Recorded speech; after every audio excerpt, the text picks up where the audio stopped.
Disco Ball Longlegs! Hello, my friends. This video was sponsored by Square Enix. Can you believe it? It's been a huge honor to work with Square Enix. I'm super stoked about this. Naturally, we are talking about Octopath Traveler 2, and there is a link down in the description. Hit that if you want to learn more about the game and or purchase. As always, I'll remind you that I receive offers for game sponsorships basically every single day, and I only accept the ones where I honestly believe that I can recommend the games to my audience and where I'm allowed to be totally honest about the games. This is one of those times Square Enix asked me to basically just kinda introduce you to all of the characters in Octopath 2 and just to kinda give my impressions on the game, so here we go! So just in case you are unawares of my history with this series, I did not play the first one, and I played the demo, and I loved it, and it has eaten away at my insides this whole time since then that I have not been able to play it because I could tell it was so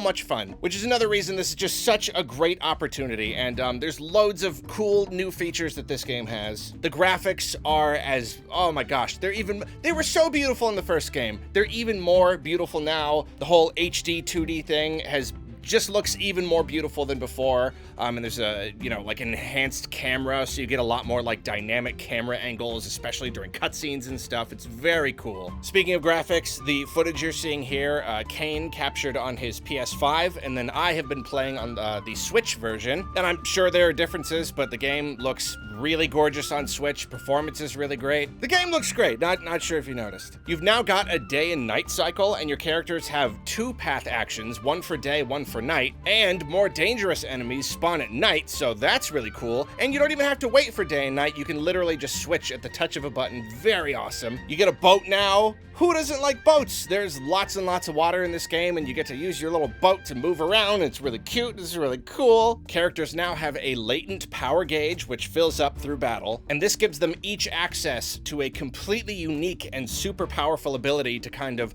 augment and work with their other abilities and make them even stronger, which is incredibly satisfying to use. And perhaps most excitingly, you've now got crossed path chapters, where 2 characters will team up and kind of have their own little chapter. So you get a lot more interaction between them, and you can also listen to party banter while you're running around on the overworld. Lots of fun new stuff in this game, but let's get to the characters. It's Octopath. It's really all about the characters. First up, we've got Hikari, hailing from the Ku Empire. He's a strong warrior, but he's seen so much war, he's just kind of done with it, He wants peace. He's sick of the bloodshed. He wants to be king so he can bring peace. His bad, nasty brother wants to be king so he can bring not peace, and there you go. There's your conflict. His path actions, he can either challenge people to duels or he can bribe them for information, which is cool. And his main kind of thing is learning skills from other people, so he can kind of just amass a really wide range of skills. So he's very,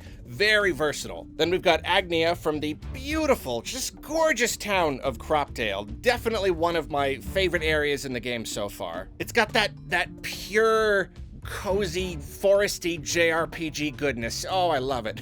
She's a dancer, and she's this very, very peppy character. She really just wants to become famous so she can make a lot of people smile, which is really funny to see the incredibly wide range of motivations these characters have. Like, we just talked about a hardened warrior who wants to bring peace to his country and all this very serious stuff. She just wants to dance. She just wants to make people happy. She can allure people into following and helping her, or she can entreat them to give her stuff. And when she allures people, she can then summon them in battle, which is pretty neato. Like, they just fight along beside her for a while, and then she's got all these cool dance moves. Very nice. Next is Throne from the industrial city of Clockbank, easily one of my favorite characters. She's part of a criminal organization called the Black Snakes, and they're basically treated like slaves. Their leaders are very cruel and very controlling, so she basically just wants to take them out of the picture so she can be free. Her path actions, she can steal from people and she can ambush them, sneak up behind someone and take them out. And one of the coolest things about her is that she gets all these bonuses at night, like entering a battle just because it's nighttime, can grant these bonuses or, do negative stuff to the enemies. It's really neat. Her story's very dark, so it's one of those ones that really, really motivates you more than most of them to just keep, I gotta beat that guy. This is not fair, Those real motivating ones. Then you've got Temenos, the cleric from from Flame Church, and he's an inquisitor in this religious institution. His religion has been having problems with heretics and cultists and whatnot, and he's got to get to the bottom of a weird string of murders, and he's really interesting for a number of reasons. I think it's really, really cool that he is one of the main characters. You play as him,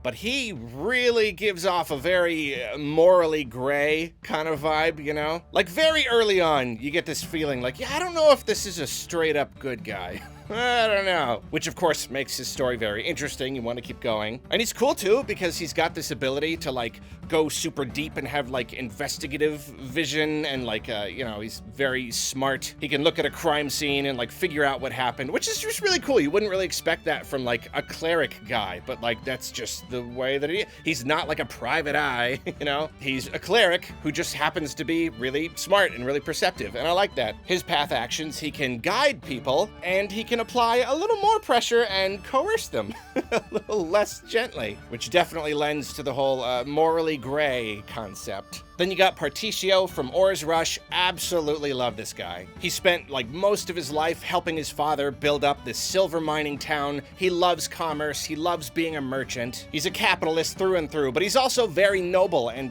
you know, early on in the story, he gets a taste of how poverty affects people. And it's basically his #1 goal to just eradicate poverty wherever he sees it. His path actions, he can purchase items from people and he can also hire them to help. So he's another one who can summon help in battle, which is always helpful. He's got one of my favorite latent powers. He can just automatically refill his boost points, which if you played the first game, you know that that's just a very cool thing. This is very, very useful. Then we've got Oswald, and he is definitely one of my favorite characters. There's just so much going on with this guy. He starts his story in a big prison on Frigid Isle. He's been framed for the murder of his family by one of his old colleagues, and he wants to break out and get revenge, but he's also like a pyromancer, and he was like studying, you know, fire magic. He was also a professor, so he's like really smart and really perceptive. I really, really love this guy. And I also love him because his magic attacks are just very, very, very strong. Really nice. His path actions, he can scrutinize a person to get information from them, or he can mug them. I mean, you know, prison and all that.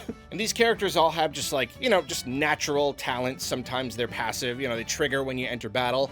And his is definitely my favorite. He has Study Foe, which means whenever he enters a battle with an enemy, he reveals one of their weak points. So anytime you're entering a new area and you're just seeing a lot of new enemies, you see him repeatedly, and he just fills out that list of weaknesses, and it's really cool. Then we've got Casti from question mark, nobody knows. She's an apothecary, a healer, and she has amnesia. You know, she wakes up, she washed up somewhere on a boat, and she doesn't know anything about her past, but she does remember how to be an apothecary, which is very fun. All of the stories are good, but hers is the one that I am the most interested to get to the bottom of, because her past, very shrouded in mystery. There's a lot of suggestions that there's a lot of kind of ominous, shady stuff about her past and the people and places she might be linked to, but we're not sure. Very ominous though, I love it. She can use the Inquire path action to get info from people, and she can also soothe them, so like she could basically just heal them, which is neato. Just from a story standpoint, it just feels really good walking around and just healing the townsfolk. It's fun. Here's her real thing though. Her main combat ability is Concoct.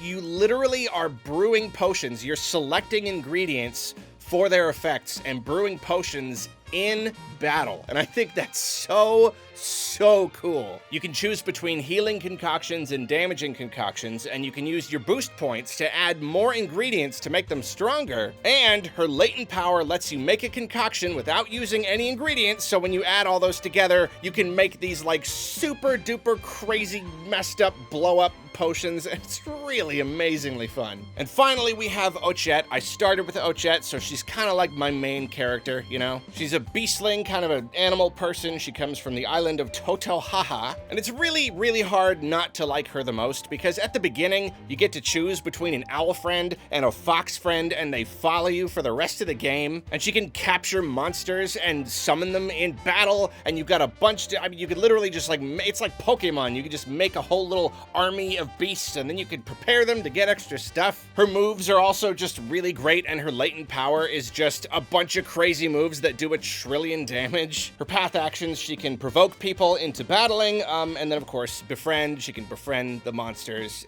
She's a very good character, let's just say that. I love Ochette. I love her so much. Look at the owl! I got the owl. So those are all the characters, and I really cannot stress enough. Like, there really is not a weak character in the bunch. I have ones that are like, you know, my favorites, but all of the stories, like, you jump into the game, you start a chapter, you become immediately engrossed. You become immediately invested in every story as it happens. So, like, I don't know, starting out the game, there's just this incredible sense of adventure, and the world is so big, and there's so many stories to play out. And I really do mean so many stories. I played the first chapter of each character, you know, as my beginning preparation for this video, and that took me 17 and a half hours.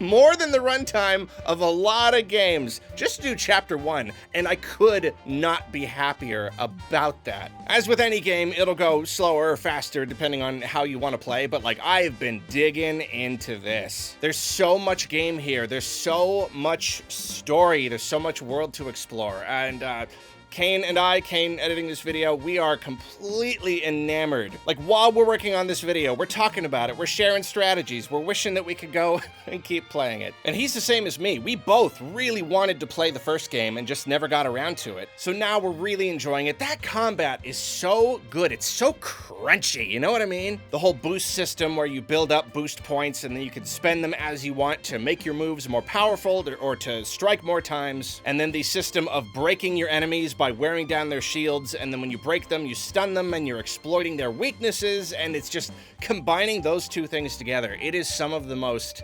incredibly just satisfying, punchy RPG gameplay I have ever experienced. So between the incredibly fun combat and the super interesting characters and all the stories and everything, like, it's a game that is very, very, very difficult to put down. Let's just say that. And Square Enix, before you ask, yes, you can put that I said the combat was crunchy and punchy in an Accolades trailer, just if you want. One more thanks to Square Enix for sponsoring this video. It's been so cool, and one more reminder to hit that link down in the description to learn more about the game and all that good stuff. Octopath Traveler 2 is available on Nintendo Switch, PlayStation 4, PlayStation 5, and Windows. Thank you for watching, and now if you'll excuse me, I'll be playing Octopath Traveler 2 for a month.